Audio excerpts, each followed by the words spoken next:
ప్రజలను ఆదుకోవడంలో కేంద్ర రాష్ట్ర ప్రభుత్వాలు ఘోరంగా విఫలమయ్యాయని విమర్శించారు మాజీ మంత్రి హరీష్ రావు.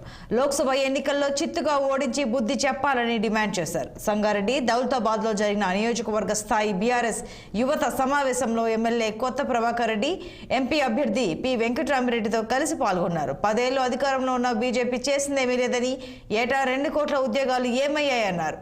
నల్లధనం తెచ్చి పేదల ఖాతాల్లో వేస్తామని మోసం చేశారని, పేదలకు చేసిందేమీ లేదని, గ్యాస్, పెట్రోల్, డీజిల్ ధరలు పెంచిందన్నారు.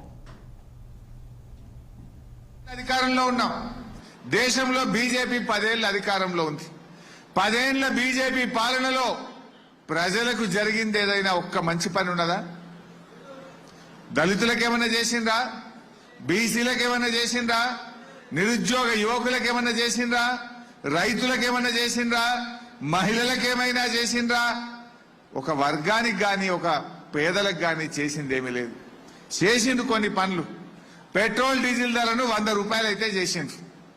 400 ఉన్న సిలిండర్ను 1000 రూపాయలు అయితే చేసిండ్రు. నిరుద్యోగం పెంచిండ్రు, పేదరికం పెంచిండ్రు, ఆకలి పెంచిండ్రు. రైతులకు నల్ల చట్టాలు తెచ్చి 700 మంది రైతులను పొట్టన పెట్టుకున్నది బీజేపీ. వెనకట ఒకసారి 2011 అనుకుంటా, అప్పటి కాంగ్రెస్ ప్రభుత్వం సిలిండర్ ధర 50 రూపాయలు పెంచింది. ఇప్పుడు మంత్రిగా ఉన్న స్మృతి ఇరానీ అబ్బో 50 రూపాయలు సిలిండర్ ధర పెంచుతారా అని గుండెలు బాదుకున్నది. సిగ్గు చేయడని మాట్లాడింది. మరి మీరేం చేసింది? ఇప్పుడు 400 ఉన్న సిలిండర్ను 600 పెంచి 1000 రూపాయలు చేసింది బీజేపీ.